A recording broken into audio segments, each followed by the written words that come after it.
Hi. Okay. I'm gonna try and set up this interview with brother Sean Walsh. Let's see if this works. People. Okay. Yeah. All right. Let's just hold on a second. So I sent out the invite, and hell, I don't really care if no one's watching. I just want to chat to Sean and see where he's at.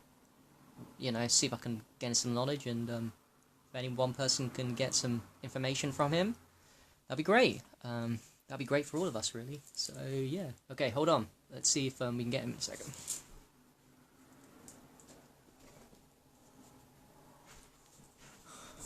Right. Hi, Roslyn. How are you? Hope you're well. In the USA, it's morning, is it? It's afternoon here. Yeah, I'm doing an interview with Sean Walsh. I don't know if you guys know him. He's been around on the Facebook, and he was non-urine therapy and very anti-urine therapy, actually. This time last year, he was very anti-urine therapy. He was very Dr. Morse. One of those brainwashed Dr. Morse people. Well, I say brainwashed, but when he said he had to experiment and try the urine therapy, and he did, and now he loves it. But I want to get into his head on what he's thinking with urine therapy and how powerful his experience with it, and also his fruits and all the other things he's doing, because us health people, it's not just about one thing. Like, with me, it's not just urine therapy, it's everything, man. Health is sun, it's water, it's rest, it's exercise, it's dry fasting, it's sun gazing, it's fucking nudity, or exposing as much as possible to the sun. It's a lot of things. Hey Austin, how you doing, man? Another brother I fucking love. Who I never imagined would be you know, doing urine therapy. That's fucking crazy, man. It's how times have changed, huh? All the people I never imagined would be doing it are now doing it, so yeah, crazy. I did send invites, Sean, so I don't know how to, I don't know whether he's got it or not. I don't know if you guys can help me, or I've already sent the invite, but I don't know. Invite friends, I could do, I guess. Let's have a look. Sean. Okay, sent him again, another invite. Yeah, hope everyone's well, man. Fucking hell, how exciting this health journey is for us. Like, I'm the happiest I've ever been, the healthiest I've ever been.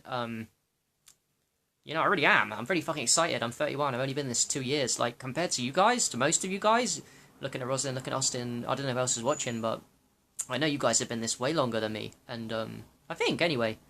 And yeah, it's crazy how much in 2 years I've come up, how much I've learned, how much I fucking learned, and how much I'm relearning. Because you know what? There's things I did at the beginning that I just kind of skipped through. I didn't focus on. I just put them through really briefly, and now I'm relearning them. And relearning, because that's how I do it. I'm a very slow learner. People probably think I fucking know loads. I don't. I'm fucking slow learner. I fuck up. I make mistakes. I forget the most powerful things. I get the reference experiences, and I learn again. Okay, so Sean, you're there, but we've had this problem before with Kai. Okay, so I did send you the invite. Can you accept the invite? Oh, wait. Hi Lee, how you doing, man? Fucking Lee, another brother. Fucking one of my brothers, man. Urine therapy. Fucking love that guy. Had the best time seeing you, man. I got to come up and see you again. That guy does such great work off Facebook. Actually on Facebook as well, but off Facebook. You know, chatting to people about urine therapy in real life is powerful, man. Facebook's a great way.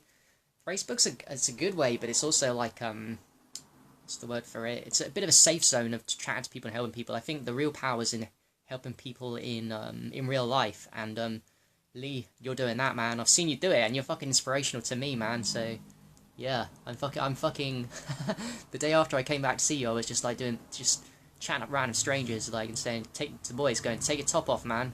It's fucking healthy. Do you know you boost your testosterone every time you take your top off? So just to random kids, and I was propping people up. Like, that's really fucking crazy. Anyway, okay, Sean, can you get on? I don't know how it's gonna work. So you can see me in the comments, but can you join? Because I've sent you an invite. Can you get the? Have you seen the invite on your Facebook? Hi Elizabeth. Yo, man. Much love, everybody. Oh wait, I've got it. I've got it. Okay, so I approve. I think this is gonna work. Let's see. I'm adding you, Sean. This down. I've just pressed the adding button, so I'm guessing it's connecting you right now. And then we can ask you loads of questions. Okay, no, wait. accepted. I've approved your in. I've approved you. So it says adding on my screen. Yeah, man, Oh, I'm here we go. on. Hey, hey, Good brother. sure. Oh, So, wait. You were the right way up first time round. There we this go. side, yeah? Okay, okay. Hey, nice brother. Yeah, the volume's a Looking bit. good, Sam. Cheers, man. Cheers, man.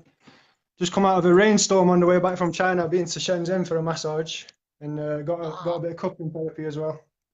awesome, man. I saw Again, your video on cupping. So you're fucking yeah, sick. man. So I'm loving it. yeah. I'm loving it. Yeah, yeah, man. So I thought the first question to get you started, like, I don't know if everyone knows you and stuff. Like, how did you first get into health? Like, what was your in, man? How long have you been in this? But you've been since 2011, 12, right? Something like that, yeah. First I got into sickness, and then you know, it were either death or health. So that would my only choice, really. Right. So Sickness was you my would fucking first path, yeah. yeah. That's crazy, man. Isn't that Yeah, just the way that so many people do it? They go down to a really dark pit of depression or sickness and yeah. illness, and they just come out of it and decide, I'm going to step up my life. So that's pretty much what you did, right? That's exactly what I did, yeah. Oh man, that's so Unfortunately, fucking that's the way, you inspirational. know. I wish I would have known about this when I was like 16, 17, you know, I would have saved myself a lot of grief. But, you know, everything happens for a Yeah, reason.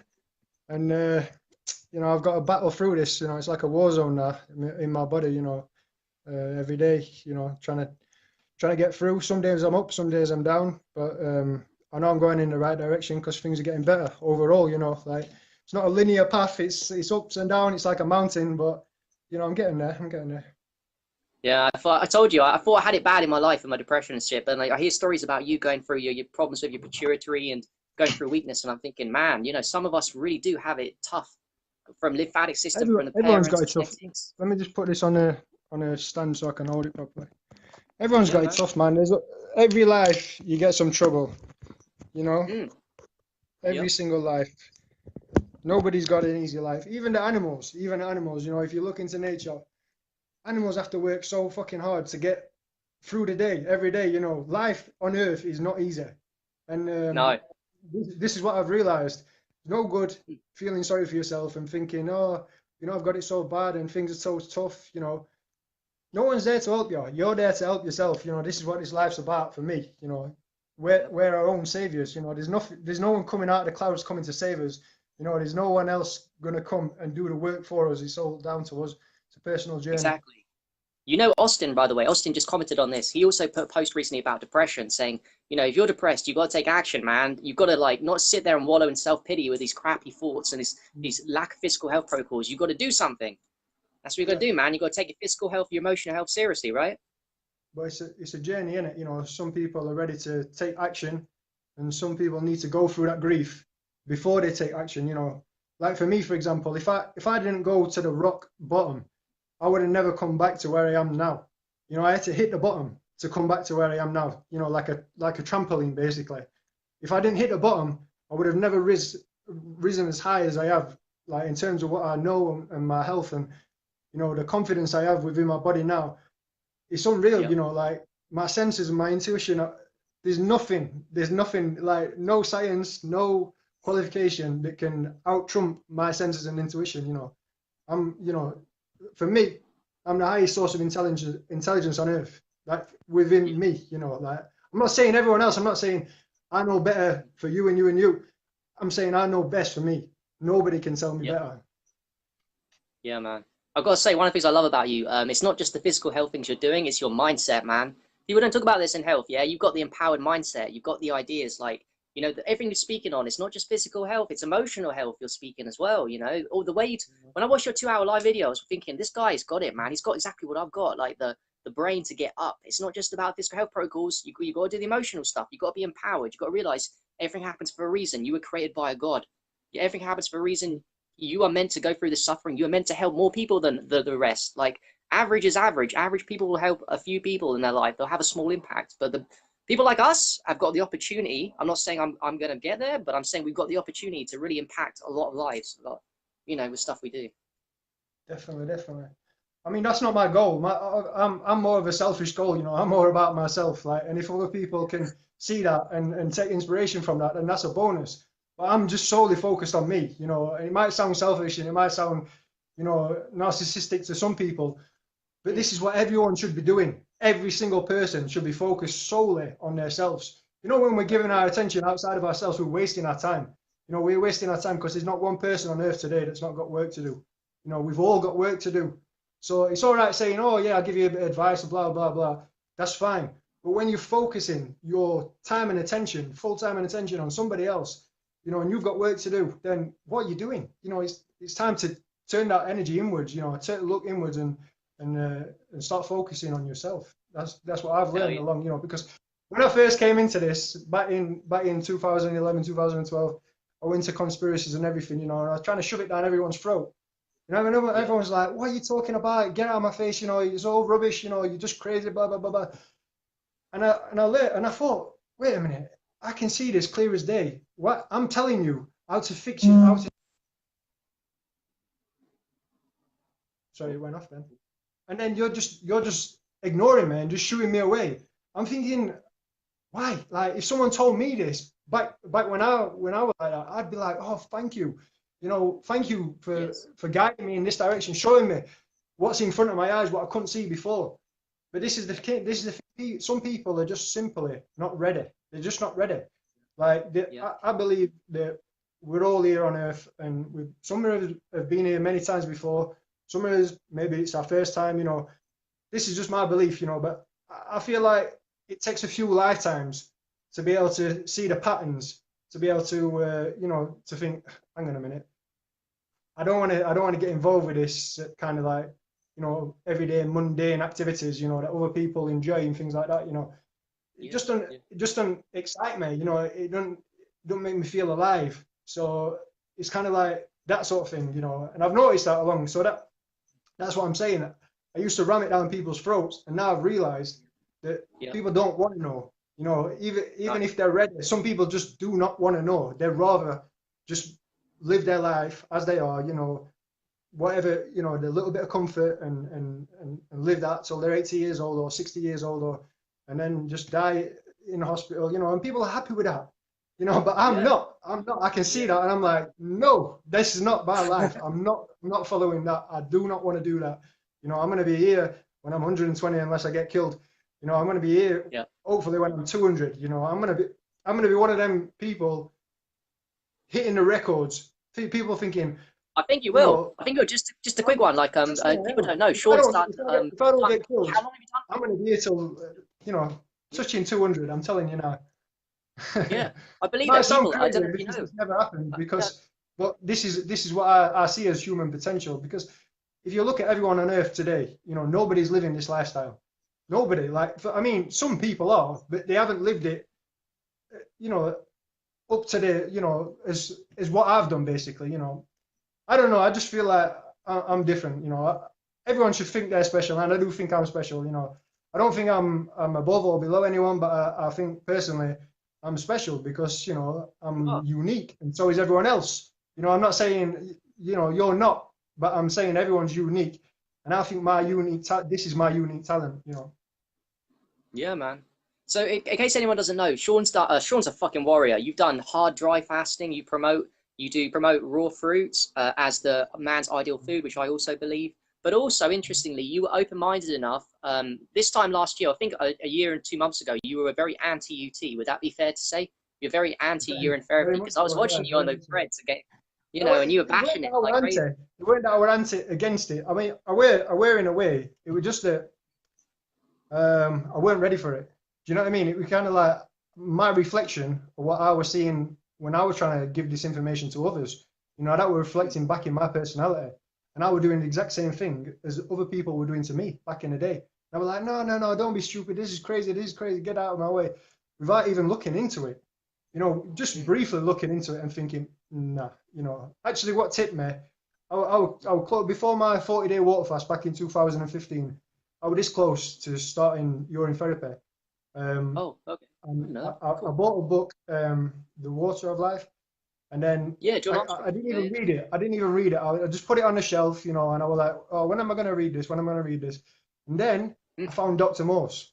And then I got stuck into his videos, and he was like, kidneys are filtration, you know, you need, it comes out in the urine, this is acid waste, blah, blah, blah, blah. And I was like, yeah, Yeah. that makes sense. So I'm going to go with that, you know, and then straight away, that was it. That was the, you know, the divide. That was when I pushed away the urine therapy and went with the standard detoxification protocol nowadays, you know, the Dr. Moore style. But Yeah.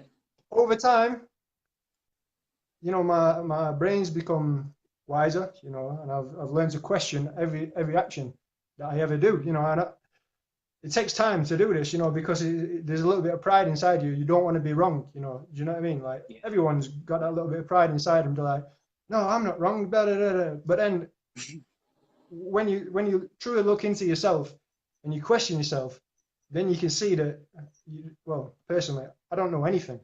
I don't know anything. So when I'm blocking things out, that's pure ignorance, man. You know, Yeah. and I've learned to be an open book, you know, and I've learned to let new things in what I didn't really think I would ever let in, sort of thing, you know. And Yeah, man. and that's led me to where I am now. Yeah. So the different Yeah. path. So you know, my path. yeah, you're completely on board Going with the UT. same direction. Yeah. Still going It's the crazy same to think that you were direction, completely on board. just a different path. Yeah, exactly, right. So I'm looking forward to actually your experiments because I'm in the same boat. I'm still indecisive about age urine versus urine fasting versus hard dry fasting because you've done 11 days dry fasting. I'm pretty sure no one's done as much as you on here. Like, and it does count. It might be an ego No, thing. I don't know. I don't think it is, but there's a part of there's probably people are always like 6, 7, 8 days, but you know it is. I guess it's ego, but it's also healthy, isn't it? So where are you sitting at right now with your ideas on urine fasting versus dry fasting? Because I'm two minds. I used to think it was dry fasting was the shit. I still do, but I'm starting to think age urine is the shit now, just from my own experiences. So do you want to chime in with what do you Well, believe at this moment? Even though I know you haven't tried the urine fasting properly, what do you reckon? yeah.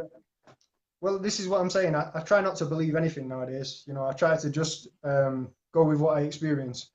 And so far, what I've experienced is some pretty powerful shit on UT. You know what I mean? And Yeah, man. dry fasting, I've experienced some pretty powerful shit too. But like the first 3-4 days on dry fasting are pretty easy for me. You know, like some people start to struggle around 4, 5, 6, 7 gets hard. You know, 8, 9, 10, 10 is off the It's crazy. charts. But you know, yeah, I was feeling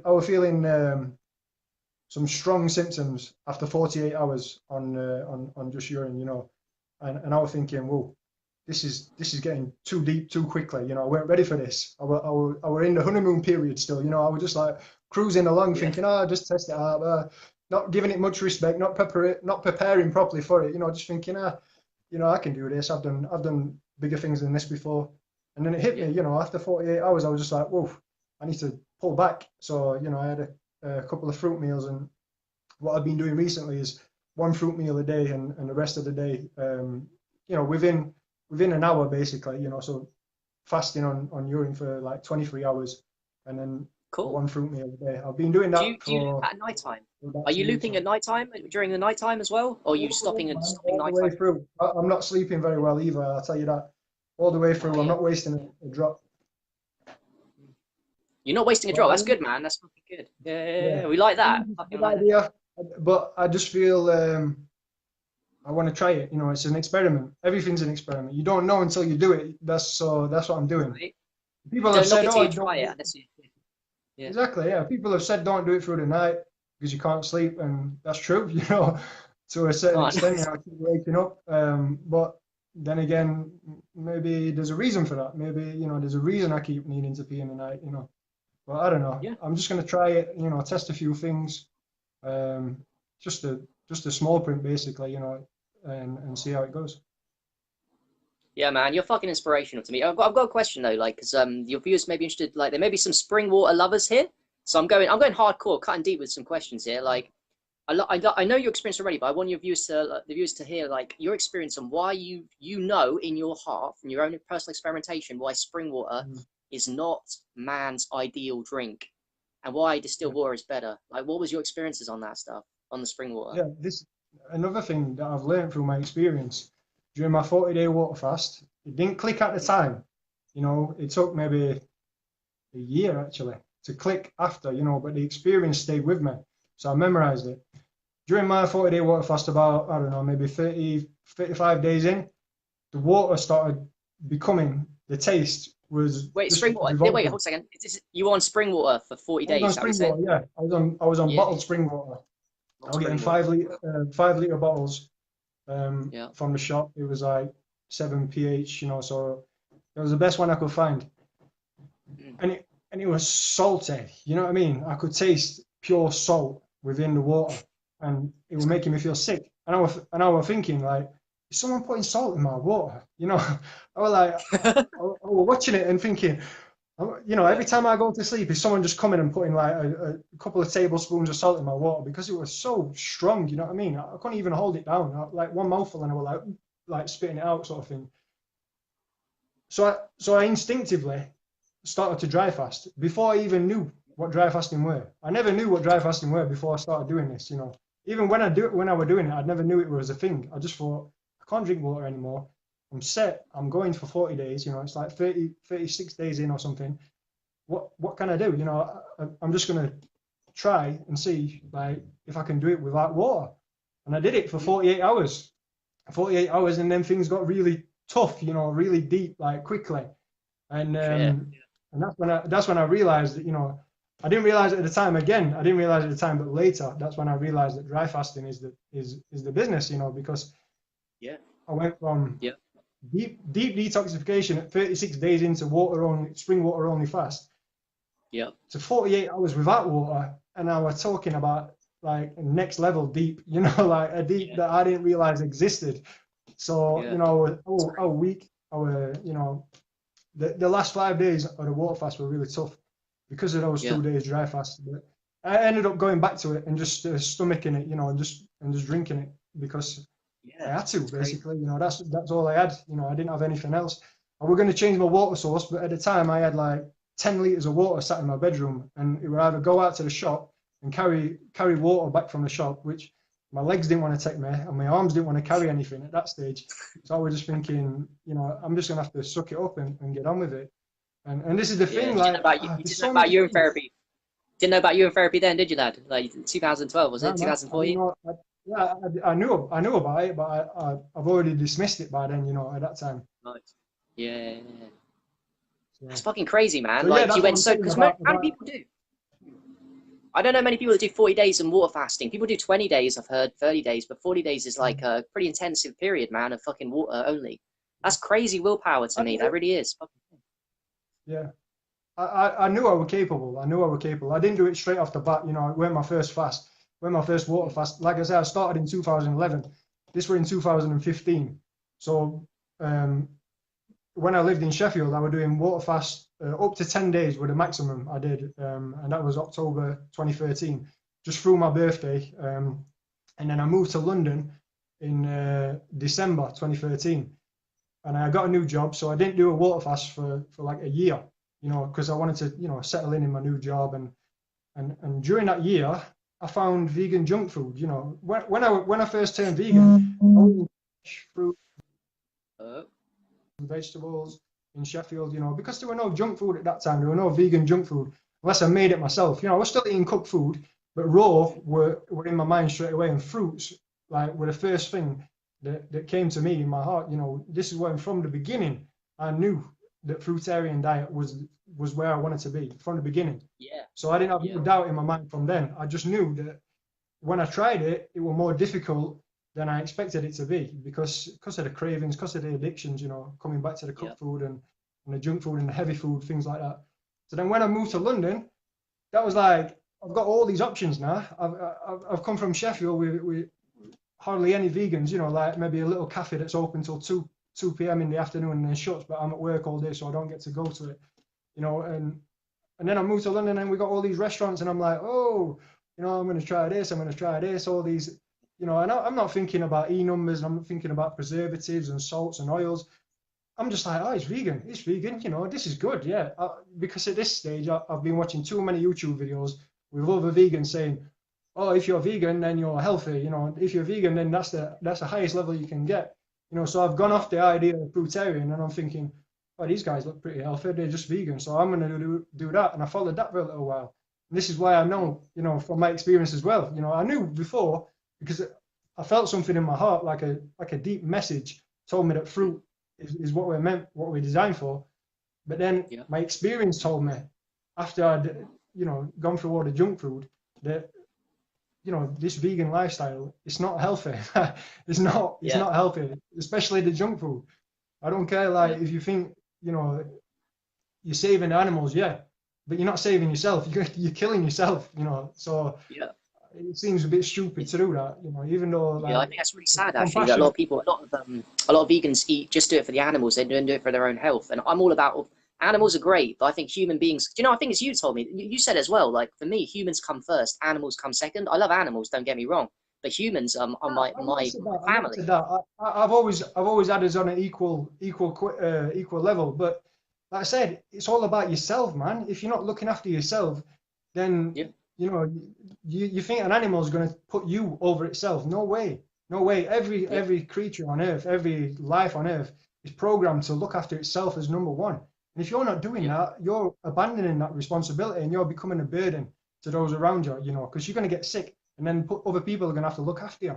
You know what I mean? So, like, a message to all these vegans, like, dump the crap, you know what I mean? If you're going to eat vegan, make sure it's whole foods and make sure it's just steamed and baked, you know. You don't want deep fried anything. And you don't want anything that's processed, you know. Just keep it clean. Keep it super clean, you know what I mean? And I know it's addicting, I know it's tempting, and I know it's boring, but after a while you become to like it. Like, fruit is my favorite food. I've been eating fruit for like high amounts of fruit for so long, and it's my favorite food. Like, I'll pick it over anything, you know. There's nothing that comes above fruit for me. That's powerful. I know you said you received a download, like you had in your heart, you knew fruits were good for you, but you know the theory. You're kind of like listening to your theory as well. I've heard these arguments before, but like, for you, what's the reason why you reckon it's man's food? Why do you think fruits are man's food? Apart from what you know from like intuition stuff, I mean, like in terms of physicality, maybe the human body and stuff. Like, what do you focus on when you think of fruits, and like why were you designed to it? Well, I know it doesn't appeal to a lot of people, but I'm actually quite spiritual. I never really knew that I was quite a spiritual person. You know, I always used to keep it to myself, you know, and maybe play it down because other people weren't like that, you know. But since I've been on my own, I've isolated myself basically away from all my old friends and away from everything, you know. And I've learned to trust myself, you know, and I've learned to trust what I feel inside is what's right, you know. Like before, I would always dismiss it and be like, oh, no, what am I talking about? You know, these people are not doing that. I should be following them, you know. So what I'm saying is, like, karma is a big thing, you know. Like, I know many people don't believe in karma either, but I do, you know. And I think what comes around goes around, you know, and you reap what you sow. So if we look at all the food choices on earth, and we look at the consequences of what we do if we eat that food choice, then we can see that the only food choice on earth with almost no consequence whatsoever and actually wants to be eaten is fruit. That's the only one. Even plants. Yeah, I love it when you say that. Looking at vegetables. Yeah, we're looking at vegetables. They don't want to be eaten. That's a plant. It wants to grow. You know, it wants to reproduce. Fruit is produced by a plant specifically to give to a human or an animal, so we can help the tree or the plant recreate, basically. You know, and this is stuck in my head, and I'm thinking, all right, we're supposed to be the most intelligent species on Earth, you know, so it makes sense to me that we're gonna eat the less harmful food, the least harmful food on Earth. You know, like, we're gonna cause the least amount of harm to this Earth and all others and our body on Earth. You know, so this is what's led me to fruit. Not only that, it just appeals to every one of your senses. You know, you look at a fruit tree when it's in full fruit.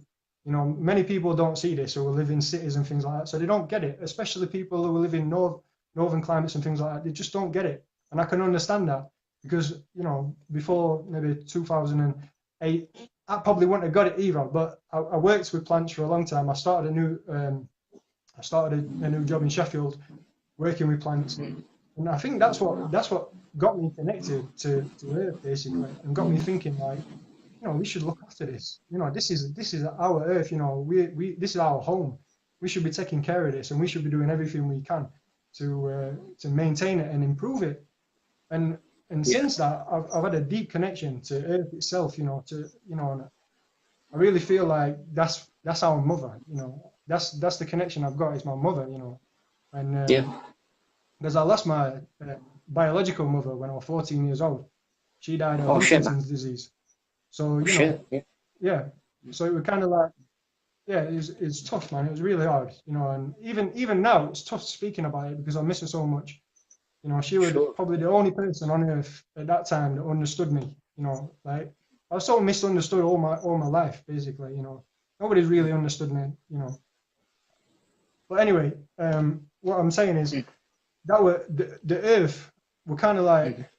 a replacement for my mom, kind of like my mom speaking to me through the earth, Yeah. saying, I'm still here. I'm in the earth.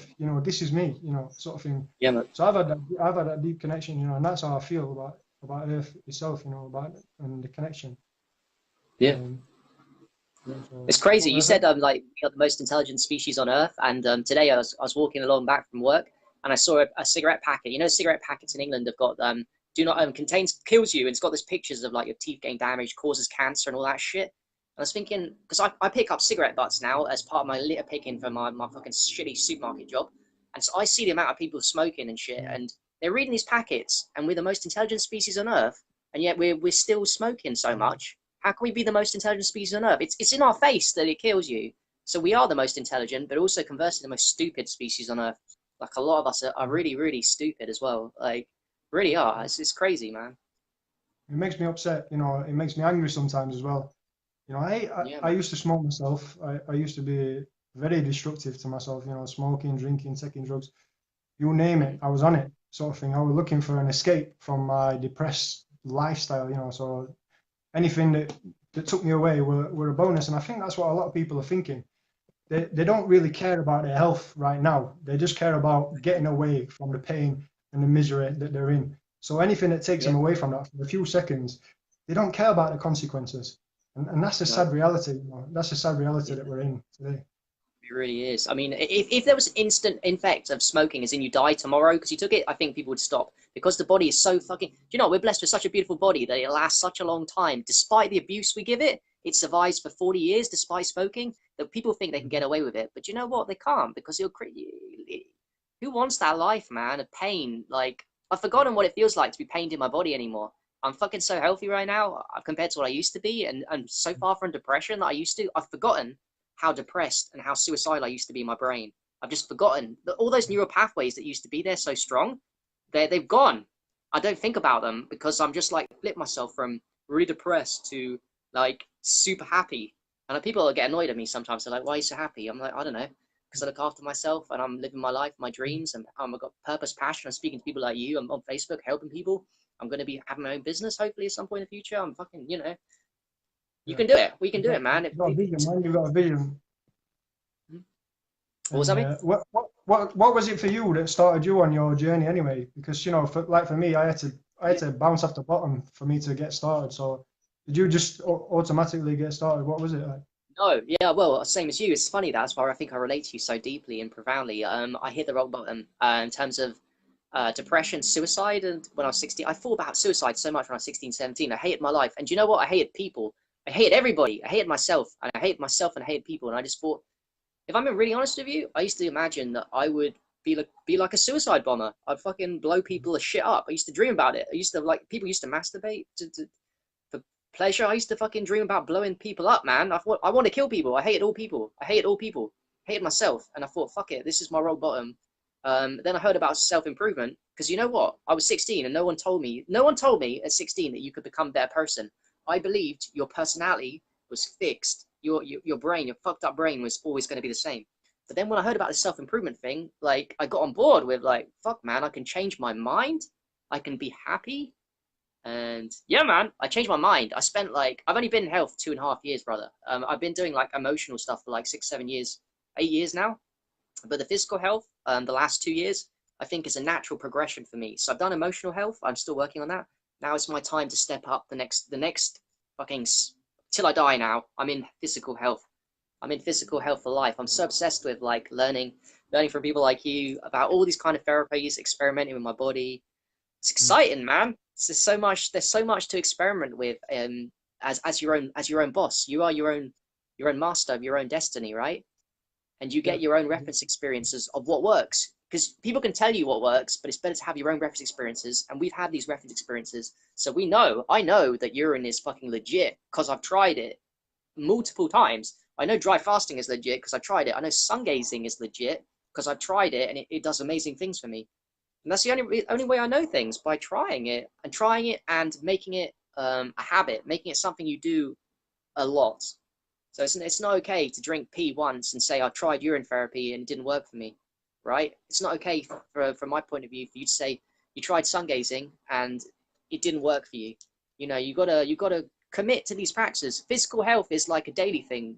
Would you agree? It's a lifestyle, right? It's not it's a one-off, right? Yeah, exactly. And that's the thing. A lot of people are afraid to try because they're afraid to fail. And that's the problem, you know. Like, if you're afraid to fail, then you've failed already. So you've got to drop that fear and just do something. You know, even if no one's doing it around you and you might look like a fool if you fail, who cares? You live in life. That's what life's about. You know what I mean? You live, you experience. Sometimes you fail, sometimes you don't. If you do fail, then it's a learning experience. So nothing's lost anyway. Yeah, I agree. Yeah, Michael, carry on, mate. Yeah. People are afraid to take that first step, and that's the big issue, I think. They are. And do you know what, another thing as well? I think it's you need to invest in the lifestyle. I think you need to start getting you start needing to focus not just on doing it one. It's hard to explain. I'm invested in this deeply now. I think Facebook has made me this social medium has made me invested in, because now I have a family. Now I have people like yourself and many others that I've learned so much from, like dry fasting, urine therapy. You guys have exposed me to these things. I can't go back to being normal, average, garbage, healthy, even if I tried. That's how invested I am. I'm sure you feel exactly the same way, right? I saw Suzanne said to me the other day, she's like, if you knew, because I was talking about, you know, the moon that's coming at the end of July, apparently it's the end of the world. It's the longest blood moon eclipse in the 21st century, you know. It's a big event, you know, astrological wise, it's a big event, but it's not the end of the world, you know. It might be the beginning, but it's definitely not the end. But anyway, she was saying, what would you do? Would you just eat some cooked food, or would you just eat some meat? You know, if you knew the world were going to end. I'm like, no, like I wouldn't, because what's the point? What's the point? Like, what is the point really? Because all it does is excite your taste buds. When it goes inside, it don't feel good. You know, it might feel good for a couple of minutes, and then you wake up in the next morning, you know, and you feel like shit. You know, so it's not worth it anymore. You know, you just grow out of it. It's like when you're a kid and you do something stupid but you just keep doing it because, you know, it's a habit sort of thing. And then when you get older, you're like, why did I do that? That's kind of like what it is, you know. I'm like, why did I even do that? You know, like, and why? What is the reason for it? You know, the indoctrination. And this is what it goes back to. This is why, you know, it goes back to, like, you've got to walk your own path and forget about what you've been taught. Forget about what you've been told to believe and what like these experts are telling you to do. You've got to walk your own path, because if you look at society today, we're looking at, like, you remember Sims, the game of Sims, where they're all walking off the edge of the cliff. That's what I can see in society. Everybody's just blindly walking, and I'm just walking the other way saying, hey, there's an edge there, you know, you're going to fall off. People are like, get out of my way, don't talk shit to me, you know. I'm like, go for it, bye-bye, you know. But it's upsetting because, you know, some of these people are close, you know, family, you know, friends, whatever. Even just random strangers. I don't want to see a random stranger unnecessarily hurt himself, especially when they've been led that way. It's kind of like, you know, like the analogy what I've just said, but we're not voluntarily walking off the cliff. We're being dragged, but we don't know we're being dragged. It's an invisible rope. You know what I mean? And this is the problem. Like, you know, this society is set up to just push people over that edge, so they just blindly kill themselves, you know, or make themselves sick. You know, it's a profitable business, sick humans, and there's industries today that benefit from that, and you They know, will. encourage Yeah, them. but you know what? That's the good thing though, that people like me and you and many others on Facebook that are watching this as well, fucking health warriors. Like that's my phrase. I've got my phrases, and health warriors is one of them. It's little people that are like in society, surrounded by average garbage health people. There's little health warriors everywhere, and they're watching us unconsciously and consciously, and hopefully picking up things, man. And hopefully we can change lives. You know, just by being ourselves, we can impact people's lives. People watch when I do weird shit. When I do urine therapy, people watch. When I sun gaze in public, people watch. When I ground in public, take my shoes off, people watch. When I take my shirt off, my top off in public, because that boosts my testosterone, it's fucking healthy. I give props to people. I give props to people in public. If there's like boys, even if it's chavs or whatever, they're trying to show off, they've got big chests and shit, and they've got their top off, I like giving props, man. I say, listen, dude, you know that's fucking healthy, yeah? It boosts your testosterone, boosts your mood, increases your muscle mass. You're doing something good for your health. It's not all about fucking looking good for the girls, yeah? Exactly. I've got it. I'm on a mission to encourage. We've got to encourage. Yeah, man, definitely. I agree. This is a big issue for me as well, especially when I go, you know, on holiday and things like that. I just want to walk around naked. I mean, I don't go to that extent, but I go to the extent where I've only got my shorts on, and you know, and sometimes my flip-flops or sometimes barefoot. And people are looking at me like, what the hell is this guy doing? You know, I've had so many like threats as well, like, put your shirt on, like come up to me, run up to me, you know, really aggressive and be like, what do you think you're doing? Especially like in Indonesia and things like that. But I'm just like, the sun's out, you know, and I'm getting sun on my skin. That's a vitamin. That's an essential nutrient. Do you know about this? But obviously, most of the people who say it don't understand what I'm saying, so I'm just wasting my breath. And it's just kind of like I get hate. Like I'm just walking down the street and I'm getting hated from all sides. You know, people are shouting at me, leering at me, coming, running at me. And I'm like, whoa, what's happening here? You know, this is such an aggressive world. Like, this is another thing where I understand when you say you hate people, because there's been many times where I've been like, people are crazy, man.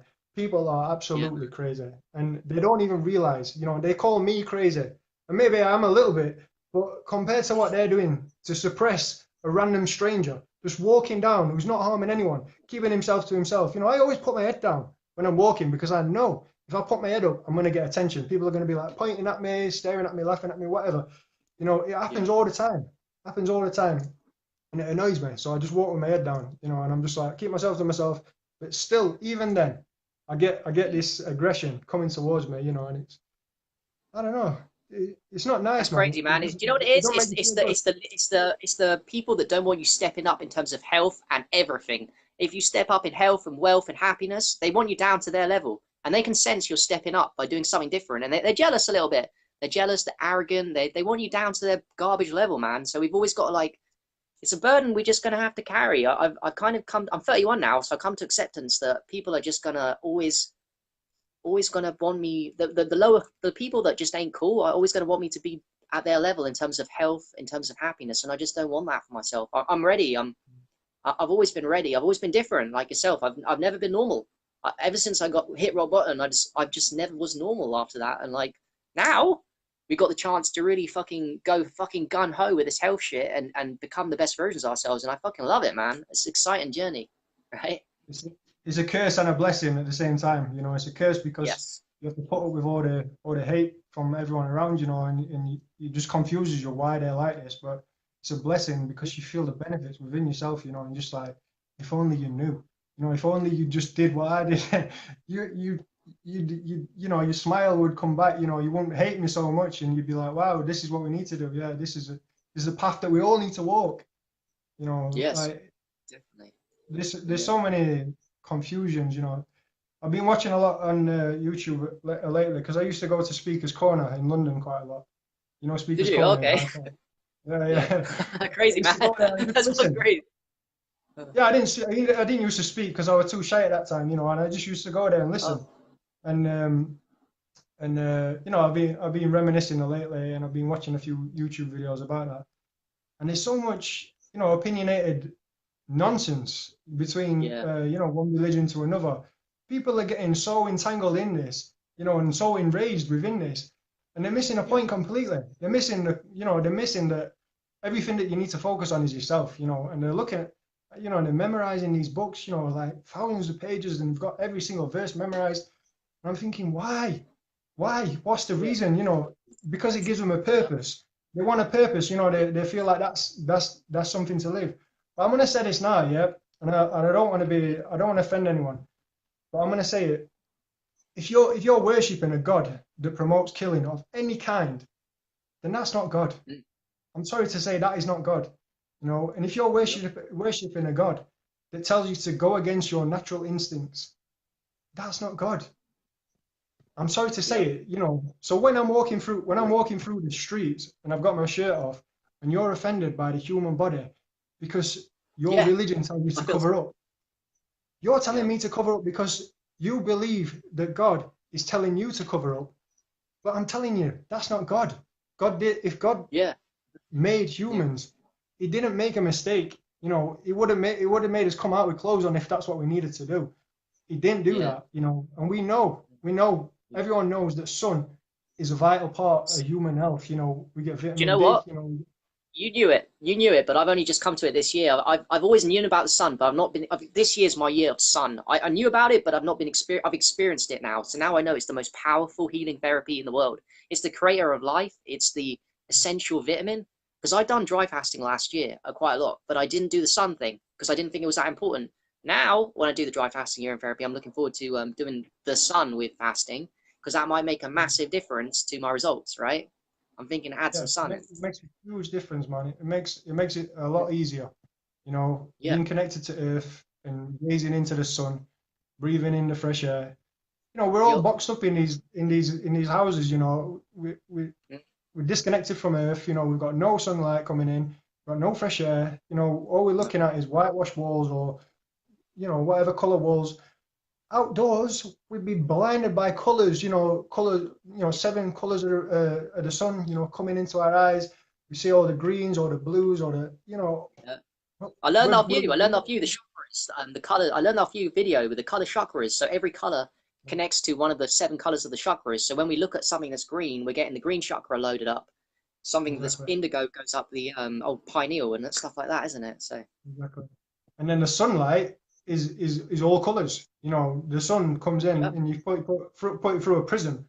When you see a rainbow, yep, so you've got all colors. So when you get that in your eyes, you're balancing all your chakras, which chakras are in Indian terms wheels of light, and what that yep, represents is a gland within your body, within the endocrine system, the 7 glands within the endocrine system.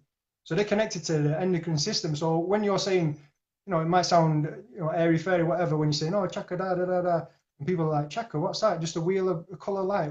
That doesn't make sense. But when you talk about the glands, it's your endocrine glands. That's what we're talking about. yes, And in me well especially, explained. you know, you can see in my eyes, pineal, pituitary, um, the testicle, and adrenals are down. These are 4 endocrine glands, 4 vital endocrine glands, and they're all down for a Yeah, specific reason, because of my old lifestyle. You know, and this is the type of lifestyle that many, especially in the UK, many young lads are living. You know, even today, drinking, yeah, smoking, taking drugs. You know, yeah, I see. just Yeah, not sleeping. You know, eating junk and not exercising, not getting out in the sunshine, not breathing, no, you know, these sort of things. You might think you're getting away with it, but it catches up with you over time. Even if you it live to does. Yeah, 100 years old and you've been smoking all your life and you've been, you know, working on a building site and you've been breathing in asbestos and whatever, you had the potential. If you live to 100, you had the potential to live to 200 plus. If you've been smoking all your life, you know, this, I don't care, like, if you think you can live a long time smoking, you're still damaging your body. So even if yes, you look at these people and you're like, oh yeah, so and so, he's been smoking however long, and he's all right. You know, he's all right. He might seem all right on the outside, but on the inside, his lungs are done. You know, he's just relying on his strong genetics. He's lucky because he was born with strong genetics. You know, yeah, so if he didn't smoke and if he lived a healthier life, then wow, he would have gone. He would have gone like up into the 120s and above. You know, yeah. so Do you know what you're saying is true? But do you know what? Do you know my personal thing with that? I focus on is everyone has like for me a strength of personality. So I'll come at it from a personality angle. Everyone's got a strength of personality, a gift, a purpose. So you might be like you're really happy, you're really grateful, you're really funny, and if you maximize your health and look after yourself and don't smoke, don't drink, fruit, fast, urine therapy, distilled water, sun gaze, sunbathing, you do all that shit and ground all the time, guess what? You're maximizing your strength of personality, which is unique to you. So you maximize your strength of personality. That is your gift that God has sent you. You're giving your gift. You're maximizing your gift for everyone around you. Because your strength of personality is not for you. It's for other people. It's given to you for other people. And you're just giving that gift to other people. And the way to give that gift is to look after your health. You don't look after your health, it'll still be your strength. But you're just minimizing it. Why would you minimize your strength of personality? Why would you be lazy and not work on your strength of personality? It's your gift. You can make it 10 times fucking more powerful. You can be 10 times more happy than what you naturally are. You can be 10 times more grateful, 10 times more funny, 10 times more witty, 10 times more inspiring to other people. You know, that's how I look at it when I do these health things, man. Well, that's the thing. Like again, it goes back to people who are afraid of differences. So if you're too different within a group, people are like, oh, you know, at first it might be funny and it might be quirky and it might get you in a group. But then if you get too different, you know, if you get too much outside of the group and they can't, you know, fathom even being like that or getting to that level, then you just pushed out basically. You know, they're like, we don't want you anymore, kind of thing. And this is the programming that you get. It starts in school. You know, it starts in the indoctrination years in school. You know, where kids start to pick on differences. You know, and you know, you get your groups, and each group is like, oh, they're different to me, so I don't hang about with them. And you know, this is where it all starts. You know, and this is what I mean. We've got to reverse all this programming. You know, it's got to be reversed. Yeah, you know, and we've got you to talked about recognize it. school That's the actually. first stage. Yeah. Huh? Yeah, you know, you talked about school. I think it's like a very. Do you think it's like a very left brain thing? Like you learn, you study, you memorize. It's very left brain logical, and I think that's deliberate. And I think that the right brain is very godly. I don't know what your opinion on that is. It's very high consciousness. It's the connection with God, connection with source, connection with other people is your right brain. So I think they're deliberately trying to like hinder the right brain, maximize the left brains to keep us disconnected from other people, disconnected from our godliness. I think it's deliberate, man. And you know what? I also think that the right brain underactivation causes depression. So I know for me, my left side of my body is completely weak. And it's not, I wasn't born like that. When I was depressed and suicidal, I went so low in my rock bottom that I damaged to a ridiculous degree. Actually, I've got a theory on my damage that I don't know. This is going to sound egotistical, but I know that my depression was a lot worse than other people's. Like it really was bad, man. And I know my left side of my body now is so fucking weak, and I do little experiments. And on my yoga exposes my weak side of my body, and my left, which is my right brain, yeah, my connection to God, my left side is fucking damaged as fuck. There's an imbalance there. I can feel it every time I close my eyes or my third eye opens. I can feel. I don't feel centered. I feel like my body's going at an angle. Like my left is completely destroyed. I don't know. It's crazy, man. It makes sense because there's two sides to each body. You know, we've got two kidneys and two hemispheres of the brain. You know, this is for a reason. You know, because we've got two separate sides that function together as a whole, basically. You know, and my right side in particular is weaker than my left. Oh, that's interesting. Your right side's weaker, so your left brain is. It doesn't ring true in terms of like I'm right-footed if I play football. You know, I'm right-handed if I write a letter. But in terms of like detox symptoms and progress in my eyes, then my right is a lot slower and a lot weaker. You know, and that's one of the main reasons for that is because of the big degenerative patch in my right adrenal gland. You know, adrenal glands are so important, and if those are down, you know, you, like I say, you're misfiring, you're up and down. A lot of times you're completely down. You know, and this is one of the big reasons for depression. You know, the endocrine system comes in again. You know, because if your glands are not secreting the correct hormones at the correct time, then your body goes down. You know, and this is how important it all tied in together.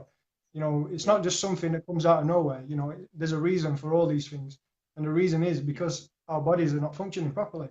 You know, so and this is what the medical doctors will think. You know, you go in and say, "Oh, I'm down, I'm depressed." Here you are, take some pills. This will take your mind off it. You know, this will numb you. And that's their you know, that's their method. That's what they do. They suppress symptoms. Yeah. That's their job. You know, they're drug dealers. They're modern day drug dealers. That's all they are. You know, you get the pharmaceutical companies. They go into the GP surgery. They say, "Hey, we've made this new drug. treats this. There you go. Give it out to people. The more you give it, the more money we'll give you for your surgery. And that's how it works. You know, the pharmaceutical companies run the doctors basically. You know, they decide on what the doctors give to you. So if they make a new drug and you come in and you say you've got the symptoms that drug treats, then boom, you've got that drug, and that's number one sale for the doctor. You know, and the next one and the next one. So this is how it works. You know, it's a business. It's a business. They don't care about you getting help. You know what, as well, it's not even that. It's like it's instant gratification, instant pill. It's a quick pill mentality, which I don't approve of. Because like a doctor says, you take this pill and you can fix your health that you've damaged. You spent 20 years fucking up your body, man, not looking after your body. What? And he gives you one pill or a series of pills, and you're expected to heal from that. It's telling the customer, which is everyone is sick, that they can fix themselves with something that. In other words, it's lack of responsibility. You don't need to be responsible for your health because you can just take this little thing with no side effects, they think, and then it's going to fix you. It's not how it works. It's not how life doesn't work on the angle of mental health, emotional health, physical health. You can't fix those things in a day. Look at you. Look at me. I'm not done yet, man. I'm still healing. I've got a lot of healing. I'm not done. Yeah. Not even nearly. We're like I think to myself, I'm like 0.5% through my physical health mastery. 0.5%. I've got 99% more to go. It's probably not true, but that's how I look at it, right? It's like 26 years I lived without knowing anything about my health, you know, just completely destroying myself, trusting medical doctors, trusting, you know, guidance from parents and family and friends and websites and authorities, you know. And what happened to me? You know, I nearly died. You know, I was completely miserable, and I was either going to kill myself by suicide or I was going to kill myself through the habits that I were doing. So, you know, and since I've left that, it's a completely different story. You know, I've had my downs, you know, I've not been up all the time, you know. Like I say, it's not a linear journey, you know. I've had times when I've been down and I think, you know, is it really worth it? Should I carry on? But then you realize, what is it? What else is there? You know, I go back to what I was doing before, you know, and then how did I feel before? So, and this is the thing with the medical doctors, how they've programmed people to think, if you're not fixed instantly, then it's a fake. You know, if it doesn't fix you like that, then it's you know, quackery or whatever. You know, and this is the thing why a lot of people are put off fasting, a lot of people are put off detoxification, because they're like, oh, you've been doing this for like 5 years or 6 years or whatever, and you're still not where you want to be. You know, why don't you just go and take a tablet from the doctor and then the next day you're sorted? It's like, this is the programming, you know. But you're not sorted. That's the thing. You know, you take a tablet and you think you're sorted. Oh, my symptoms have gone away. But in reality, they've just been suppressed. You know, and that's how the body works. Yeah. You know, it'll just suppress it. You know, the toxic that you've just taken in your mouth through a pill or injection, whatever, has suppressed the symptom because now your body has to deal with the toxin that come in. So it's dealing with that. So it's suppressing your symptom, and that's how drugs work. You know, they. Sean, you said it. How many times have you heard from people like saying that I fasted and I felt worse? I felt worse when I fasted, and I've never done fasting again. How many times have you heard that one? Exactly. People are like, oh man, you know, you see Tim Sheaf, for example. Did you see his fast recently? You know. Oh, you 20 days. I didn't watch it. Did 20 days fast? Yeah. He did 35. He went 35. 35. Oh, okay. Yeah, oh, wow. And you know, he's getting comments on there like, "Oh, you look like you're dying, mate." Blah blah blah blah blah. Yeah, he's water fasting. Right. This is what I mean. People are just so impulsive with what they say. You know, they don't realize how much it affects you, especially when you're deep into a water fast like that. You know, even these little comments really get to you. You know, it's like it hurts you. It's not like you get angry; it hurts you. You know, it hurts you that people can be that evil and people can be that spiteful. You know, to put you down when you're trying to better yourself. You know, and yeah, because you're at a vulnerable point, and you're vulnerable at water fast. 20 days in, you're kind of weak, aren't you? As you heal, you're healing. The weakness is going to come to the fore. The weakness has to come out. So it has to enter the bloodstream. When we fast, it has to enter the bloodstream in order to come out. It's why people feel worse when they fast. Detoxing is crappy. It feels shit, man. It does. It feels shit. It feels fucking shit to detox, right? Yeah, it does. But it has to, because if it didn't, then we just go back and do what we did before and pollute our body again, you know. So this is a lesson that we need to learn. You know, it's kind of like I'm smacking your hand now. I'm smacking your hand. I'm giving you a warning. Even though you're doing something good for yourself, I'm going to show you never to do that again. you know what I mean? It's like when your mum and dad are telling you off. You know, they'll give you a clip or whatever, and they'll say, right, don't do it again because this is the consequence. You know, and that's your body doing the same thing. You're thinking, Yeah. all right, I'm going to do something great for my body. You know, my body's going to love me, and you're detoxing, and then you feel shit. And then you're like, oh, why do I feel so shit? And this is the reason. It's telling you, you've got to learn your lesson. You know, if I don't do this, you know, if I don't show you the pain that you're causing to this system, you know, then you're going to do it again. You know, you got to learn the lesson, and this is the reason it happens. I think, you know. It's crazy that some people go their entire lives with like toxins going, never fasting, never fruiting, never sun gazing, never doing shit that's healthy. So the toxins are getting stored deeper in, and they'll go, they're 60 years old, but I feel fine. I feel fucking perfect. And then day after they fucking end up with Alzheimer's. They're like, how the fuck? They were feeling fine yesterday, and now they got Alzheimer's disease. Where the fuck did that come from? I'm laughing, but it's not even funny. You know, it's not even funny because this happens in reality, you know. And there's a bloke who lived at the end of my road when I lived back in Sheffield, and he was a real fitness, you know, into fitness and all that. And then one day he went out for a run and dropped dead.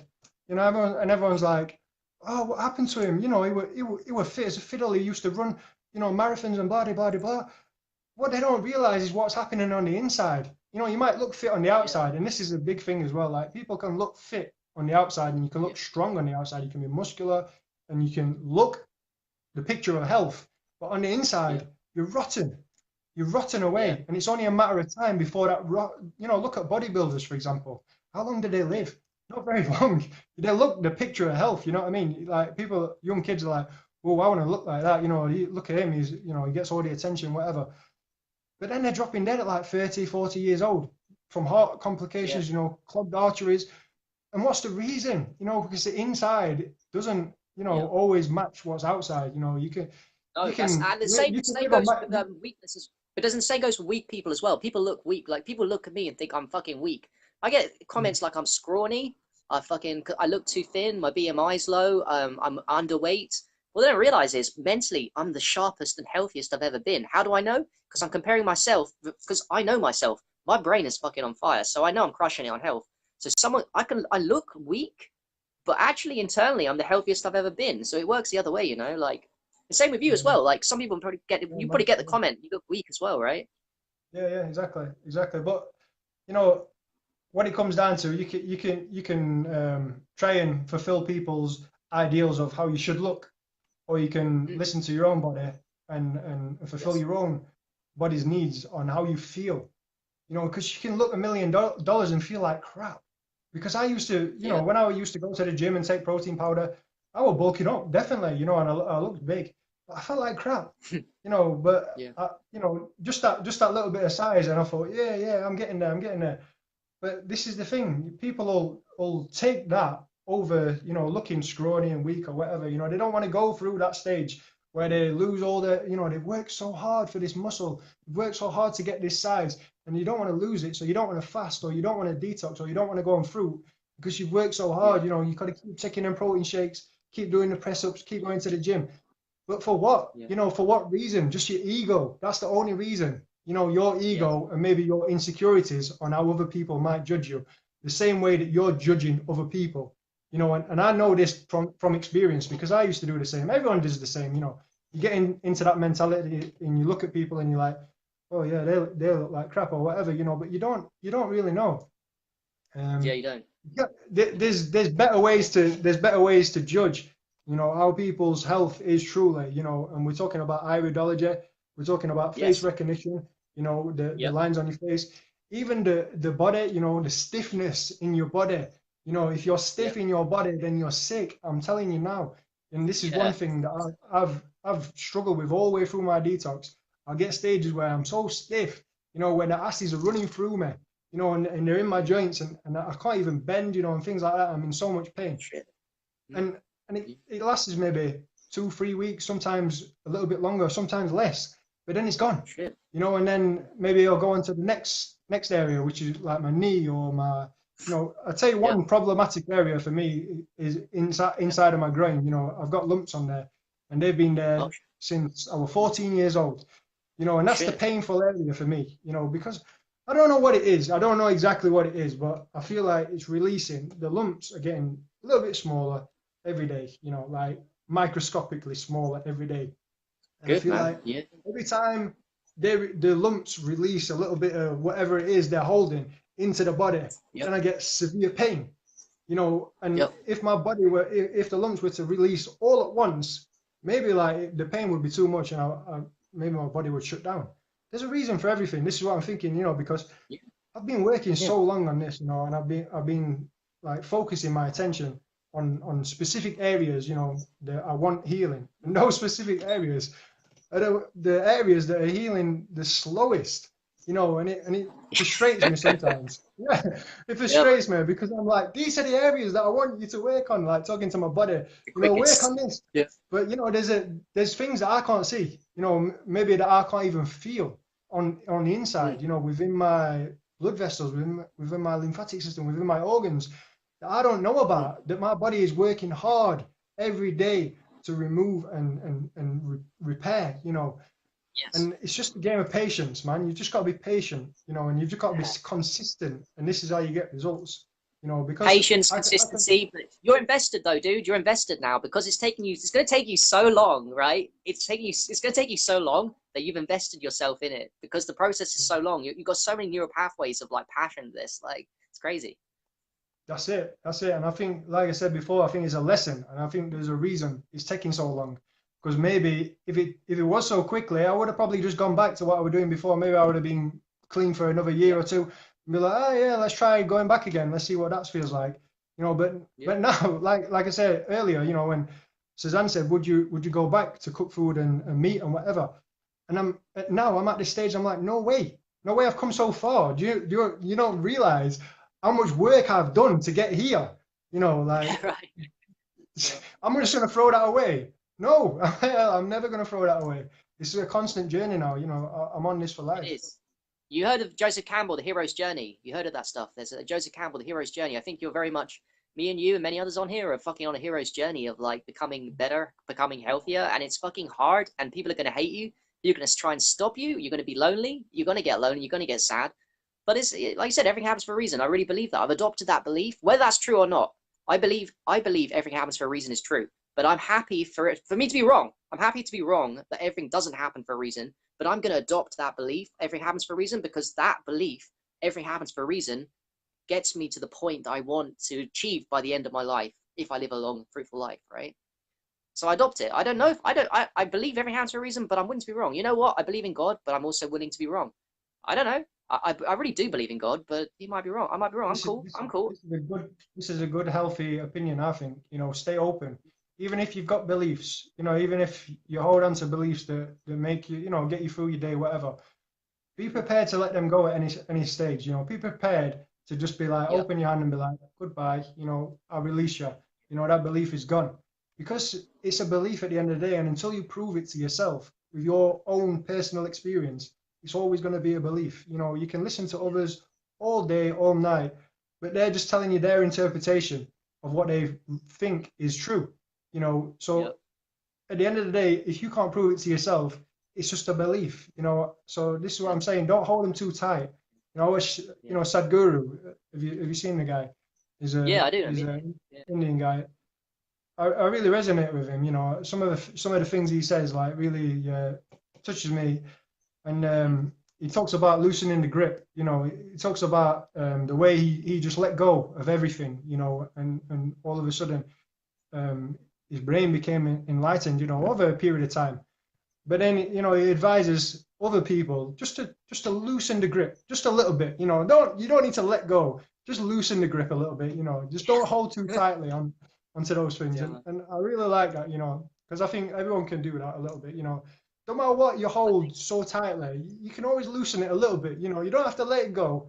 Just, you know, Yeah. just play with it a little I bit. You like know. that. I like that because to let it go too much would be scared to cognitive dissonance. But you did it with urine therapy as an example. I don't want to repeat myself too much, but like with urine therapy, you were like, okay, I'll let myself go a little bit. I'm open-minded, and you know what? You produce your own urine, so you can try it. You can prove yourself whether it works or not. Exactly what you did. You went, okay, I'm gonna go and try urine therapy.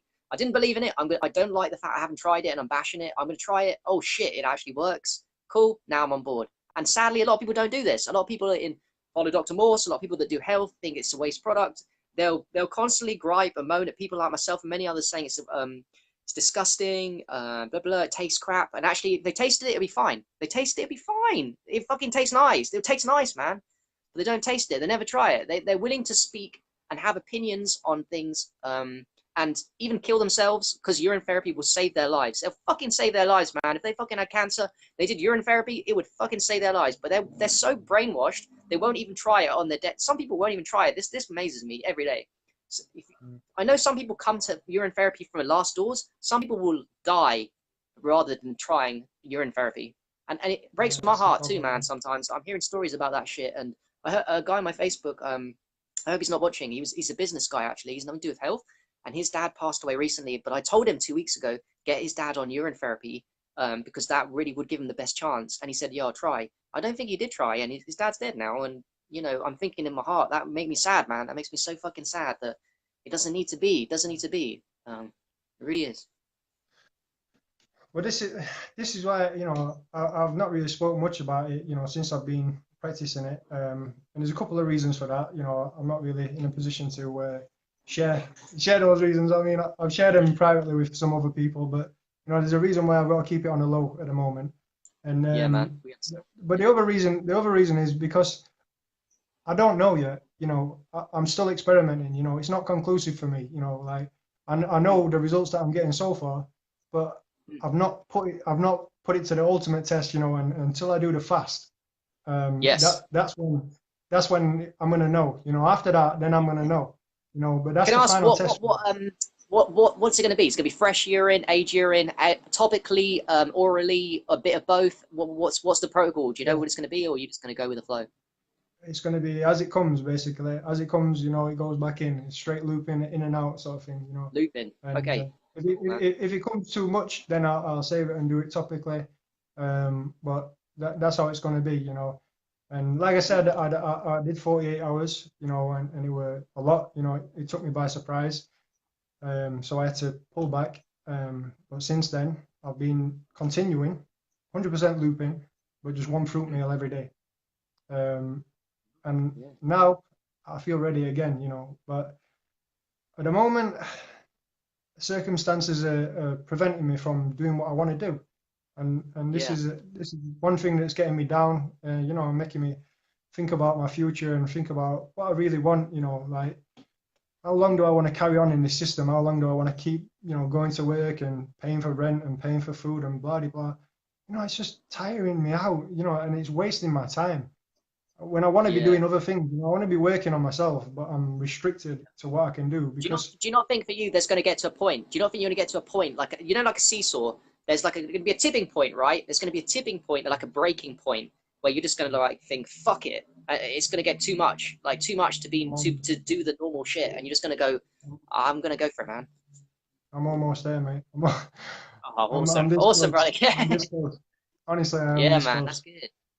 Yeah, because I think you've got so much potential. You've got so much potential, man. So much potential to do business, like help people, go to Fruitopia. Fucking, you've got the willingness to experiment with your body. Unlike most fruitarians do, don't get me wrong, but you're a bit different. You've got like this determination that it's a bit more hardcore than the others. The others are a bit more mainstream. You're a bit more like, I'm gonna go full hog, man. I'm gonna put myself in. I'm just gonna shove it all in there. I'm gonna try everything. I'm gonna push my body to the extreme lengths. I'm gonna try out all therapies, and like, so I see you, man.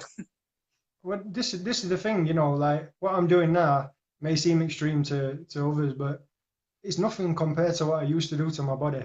You know, when I was out on drugs and taking, you know, and drinking, and I used to go weekends taking 35 ecstasy pills on a weekend, you know, and going from Friday to bank holiday Monday, just all the way through, you know, not sleeping, you know, and waking up in a gutter somewhere, you know, and getting my head kicked in, you know, people attacking me, you know, I've had baseball bats in the head, you know, I've been knocked unconscious, I've had my nose broken, you know, all these things. I've been in a rough time throughout my life, and what I'm doing now is looking after myself. People see it as extreme. They're like, oh, whoa, he's pushing himself too much, you know, it's too much, you know. I'm not advising other people do this, but I feel comfortable. Even if you see me and you think, wow, you are, you know, in a mess. Like, You don't know because that's nothing compared to what I used to be. I swear. Yeah, Like, man. if you would have seen me back then, if you would have seen me back You gone then, from you would one have think, extreme to the other, like from really dark place to like a really fucking pushing it to the yeah, maximum of the other side, right? yeah, man, yeah, man. I've got to balance that seesaw out. You know what I mean? The duality has got to come back into balance, and then maybe I'll when I get that balance back, then I can pull back a bit. But Yeah, but you're quite for young. now, How old are I've you? still How got a old are you, lot. Sean? I didn't know. How old are you, man? Are you 35 or something? I'm 33 this year So you're in young, October. 31. You see, 30s is 33, no, fucking young, man. 33. 33. Yeah, that's young, man. You got like this is the extreme phase of your life and my life. Like just be extreme and then maybe taper out a little bit when you're 50, 60. Hopefully. We'll see, man.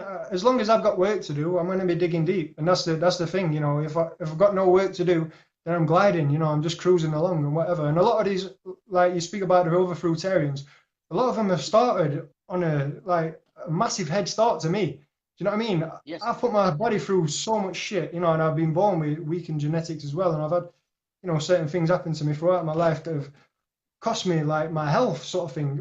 Others have had Yes. Yeah. they've just come to it. Like they thought, oh, this is a nice lifestyle. I go into it already, like not really polluted Yeah. themselves. Never took drugs, never drank or whatever. No. So they're already miles ahead of me. You know what I mean? I'm Yeah. willing to accept No. most of these fruitarians out there today. They've got great health. They're miles ahead of me. I can see it in their Yeah. eyes. And this is what it comes down to. If you look at iridology, this is crucial, man. But Yeah, man. my face, especially, I used to get like deep lines on my forehead and deep lines here. And those are fading. Those are still there, as well as the dark bags under my eyes. And even those are fading. Even though I've still got, you can see in my iris, I've still got weak adrenals. But even those, where the kidneys are under the eyes, even those are fading. So I can see I'm making progress. And it's not how far you are. It's how far you've come. I It's love not. It's that. not. Yeah. You know what I mean? It's not where you are now. It's how far you've come, and I've come a long fucking way. Let me tell you Yeah, that. there's fucking have, man. There's a good quote in this. Like, don't judge yourself by how far compared to other people. Judge yourself by how far you come from the point from which you fucking started. Yeah. So if you go on a journey, do you know what? I think there's some fucking cool people watching our thing as well. There's you. There's a couple of others here that I'm looking at that have gone such a fucking.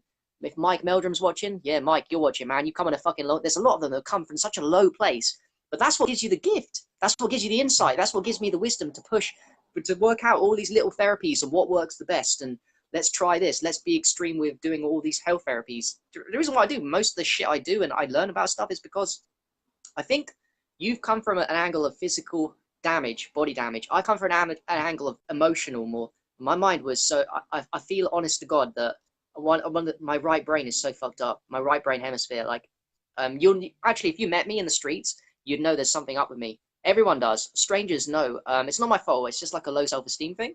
So I attract like a negative attention to myself when I'm not in my zone of talking to you in therapy. Yeah, I've damaged myself, but I'm okay with that because that's what's made me so focused on physical health, so focused on emotional health. That's what's made me change my brain, so determined. So the things that have damaged me, the things I love the most, that's what's made me who I am, and it was what people love about me. That's what I love about me. I don't care if other people don't like it about me, but what I love about me is like how far you've come and how much you can change. And it's crazy how much a human can change and how much you can rewire this brain, how much you can heal this body in one builds lifetime. character. The struggle builds character. People who've never struggled in their life, they usually have weak character. It's very rare to find Yeah. a strong character that's never had a struggle. So it's a gift. Like I say, it's a gift and a curse at the same time. And Yep. it's a necessary thing in this world of duality. In this body, in this physical body that we live. It's just part of the process. We got to learn to accept it. And like you say, I don't like the fact that you say that you feel like you're not normal or you're damaged or whatever. Maybe physically you are damaged, but who cares about normal, man? This is one thing. Yeah. I hate normal now. I used to strive to be normal. I used to be like, oh, I need to be normal. I need to fit in. I need to wear this. I need to do this. I need to act like this to fit in. Like now, I do my best to not be normal because I look at society and I think, wow, you're so sick. Like majority, you're so sick. Like, and you can't even see it. And I used to be there, so I can see it myself. I've come from that, so I can see it. Yeah.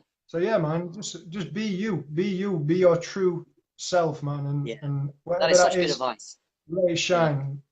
Yeah, whatever Yeah, it is, be your man. best. Be your best. Be your best self. Be the best version of yourself constantly. Is how I live my life. Like, just keep growing, keep learning, keep loving, become grateful, keep giving your gift, keep maximizing your personality, keep maximizing your health. You know, there's so much possibility for us that it's unreal. People don't know. I think if everyone knew how much access you can get to your brain if you start getting healthy, they'd all be on it with us. They'd all be on it, but you know, sadly, it's not meant to be. That's it. That's it. I think it was Bruce Yeah, Lee man. or something said something about it's more difficult. I'm paraphrasing, but he's saying something about it's more difficult to be the true you than it is to put on a show and be something that other people want you to be, basically.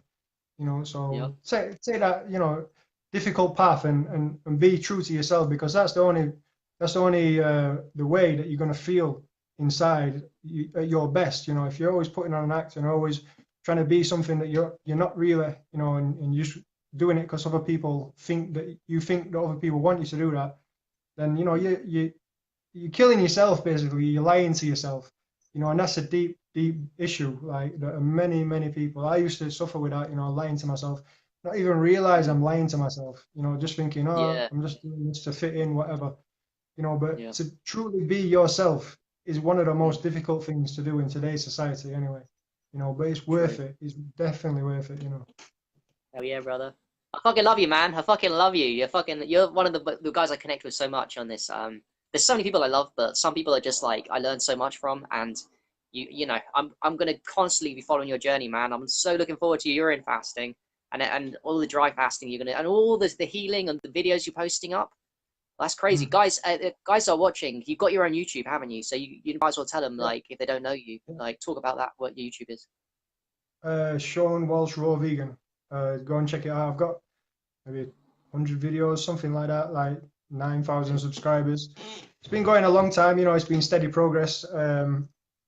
But I mean, at first I wanted to, you know, earn money from YouTube. I wanted to be like, oh yeah, I can leave my job, I can have the independence, I can just make videos and then earn money and live the life I want, you know. But then I realized it's not as easy as that. And whatever reason, you know, it's not easy for me to do that, but I'm happy just sharing videos and just showing people what's possible in your own body, and that's my aim now. You know, I'm not here to try and make money or whatever. You know, I make a little bit of money from advertisements, whatever, but I'm Mm. not here to. That's not my focus now. I'm just like put videos out. I don't even look at the views anymore. You know, I used to be like dead on Yeah. the views all the time. I just put them out. I just want people to see what our bodies are capable of, you know, and I want Yeah. people to see how we've been lied to and how we've been told to fear things that are actually beneficial for us, you know, and that's my main message, you know, and Yeah.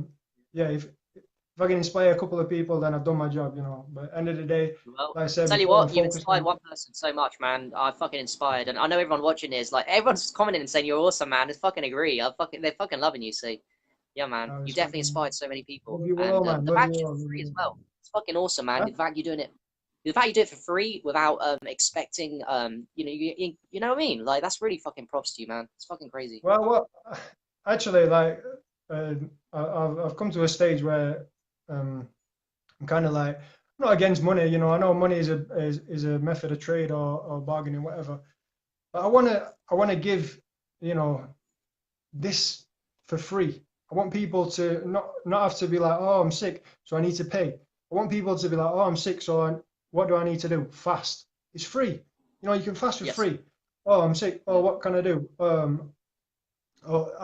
In the long run, I want to create a place, you know, where it's sustainable. We can grow our own fruits, you know, so we don't need to go outside the system. And people can just come for free whenever they're sick, whenever they need healing. They can come and stay Yeah, for man. a month, 2 months, 3 months, as long as they want, you know, and fast and eat fruit and live clean, connect to earth, sun gaze, you know, you use the UT and you know, and massage. So many beneficial processes now that I'm discovering, especially living here in Hong Kong. You know, with the cooking as well. You know, like this Yeah, check this it out. this is a Oh, game nice. changer. Yeah, man, it's a game changer. I've just had this done today, Cupping is a game and changer. You heard it here first, guys. Cupping is a game changer. I believe you, man. I yeah, fucking big believe you. time. Because you've got massage, yeah, you've got physiotherapists that are focused on sportsmen, yeah, and athletes and things like that. After an athletic event, they get a massage. They get because obviously their muscles start to get sore, and with a massage, you're pressing into the muscle to drain the lymph and remove the soreness. But cupping is the opposite. You're pulling the muscle, so it's that it's that balance. So you get both sides, and Oh honestly, wow. like you see, Yeah. Michael Phelps, the Olympic swimmer, Yeah, I've the seen it. gold The pictures medalist. of him cupping. Yeah. Yeah, Yeah, I've seen that. that's right. Yeah. Athletes they're clicking on, man. So these Mm. sort of processes, acupuncture, I'm yet to try. I want to try that as well. Yeah, Um, that's sick, man. Yeah, yeah, yeah, I want man, to try that too. Yeah. definitely. Yeah, you tried. There's Yeah, so quick many. one. There's You so many. tried. Have you tried Adrian massaging? Because that's fucking powerful, man. Hey, I've got to bung the urine therapy again. Adrian massaging is After I fucking broke powerful. my dry fast. Mm. After I broke my dry Oh, fast, I did, but since then I've not because I've not got a place to do it. So oh yeah, yeah, yeah. But maybe in the future, man, you you know should. what I I'd put that mean. seed inside you. In the future, fucking, we In should the do that future, shit. this is Adrian what I mean. massaging. Yeah, Yeah, definitely, yeah, 100%. yeah, man. Cool. I'll tell you what, mate. It's been nice fucking speaking to you. I think people are gonna watch. Football's on today, isn't it? There's 1 hour. You're gonna watch football today. 1 hour final, isn't it, or something? You watching football? Probably France not. is going to win. Yeah, we'll see. We'll see. Oh, France, you I'm reckon? I Polish, fucking that's hope it. Croatia. We'll see. Yeah. Hey man, it's been fucking nice speaking to you, son. And do you know what? I think my future is very much similar to yours. So we're gonna go. I might team up with you at some point, man. It's on my mind. I'm in a very similar position to Yeah. you, like giving out for free, This but is I what want I'm to start my thinking own. as well. It seems a lot of people who are following this kind of lifestyle got similar ideas. They want to escape from this society and create a new one. And I think the Yes, best way to do it is team up. Especially like minds. yes, If you're like-minded, dude. I'm like-minded. Yeah, I know you say you want to create some kind of hospital. Urine therapy yeah. hospital. You're in Fair That's a Hospital. That's great my idea. idea. Yeah, that's my dream. That's a great idea. And I think all these ideas can combine together and come to be something, really good, where people can come like a hub, maybe Hell yeah, 10, man. 20, Do you know 30, what? 50 hubs It's all a around the shame world.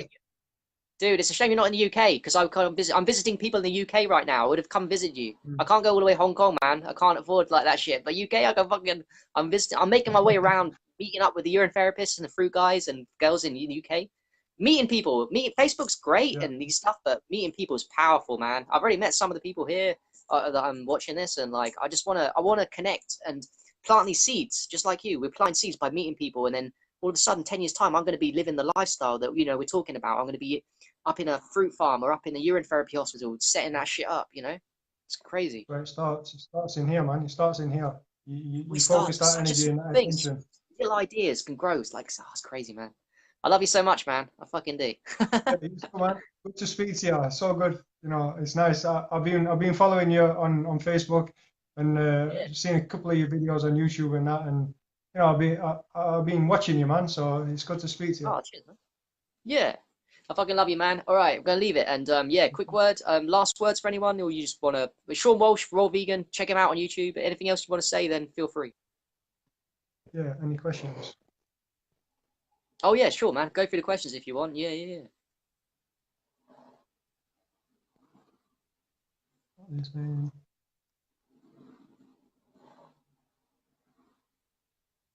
I think John Foley said, how's a lymphatic lump in your neck? Oh, Yeah, it's a you there, little bit man? smaller and a little bit softer, but it's still, hard as bone, basically. But it's still there. Yeah. I've got one there. I've got one there. And I've got one in the Yeah. back of my throat. I've got lumps all the way through me. This is what I'm saying. I've still got so much work to do. I can't get excited about my progress because I've still got so much work to do. Right. But I'm Yeah, focused, man. man. So Yeah.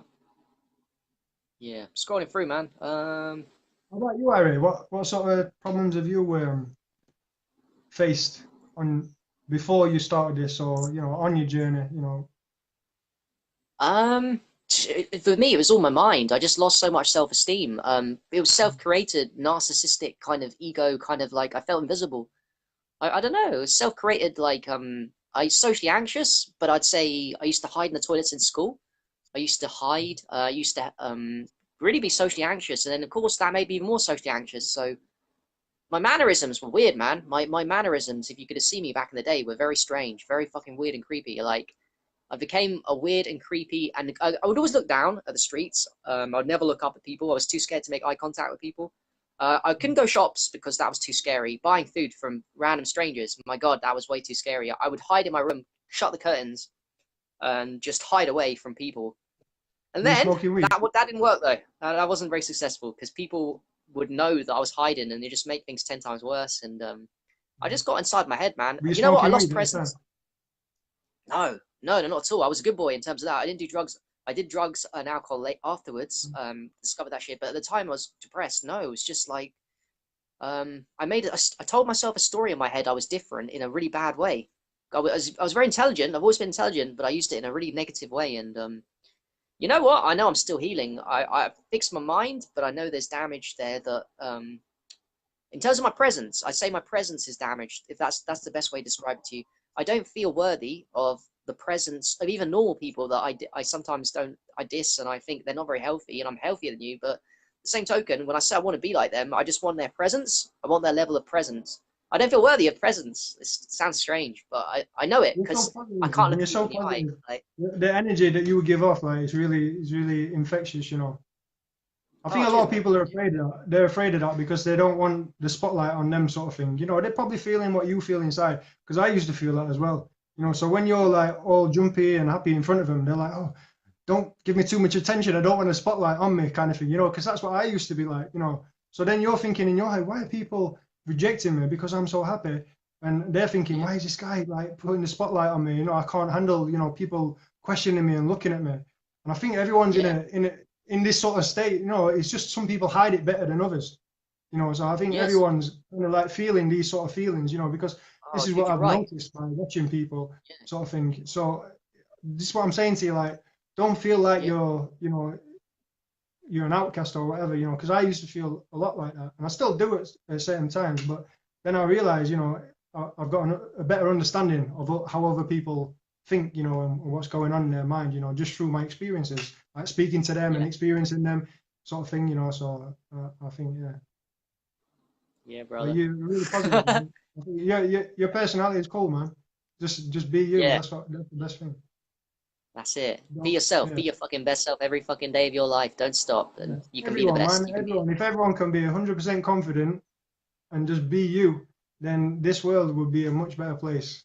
I guarantee. You know, it'd be so fruitful and so, you know, vibrant. You know, there'd be so much differences and interacting with people. Everyone's confident within themselves. You know, rather than being like, oh, I'm a little bit different, so I better, you know, tone that bit down. I better tone that bit of my personality down, you know, just to fit into this.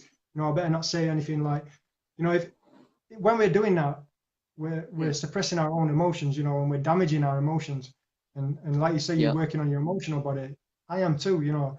I've had a lot of emotional stress throughout my life, you know, and that's probably the weakest part of my body, you know. So and this is what I'm finding when I'm trying to express myself truly, emotionally. People jump on you and they're like, "Ah, what are you doing? You know, that's different," or, you know, you shouldn't say that, or you shouldn't do this, and straight away you close back up and you're like, "Oh, sorry, I just tried coming out a little bit. I just tried being me," you know, and now you're suppressing me again, you know. So it's about, you've got to be confident within yourself, man. You've just got to be like, you know what? I don't care what you're gonna say about me. You know, I don't care what you're gonna say to me.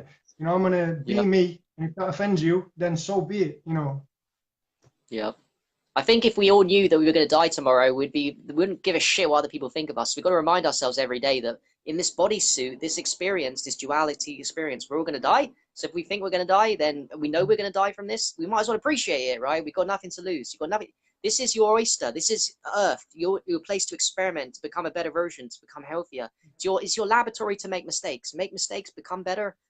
Play with it, and remember, you're not going to be in this body forever. Be fucking grateful, yeah. That's how I look at it sometimes, and I want to look at it more, and I'm working on that. So, yeah, man. Good, man. Yeah, yeah. We got some fucking cool people commenting on our thing, man. Austin, brother Austin, you don't remember Austin? Like, he came around the same time as you, fucking urine therapy, innit? Like, very weird that you got at the same time.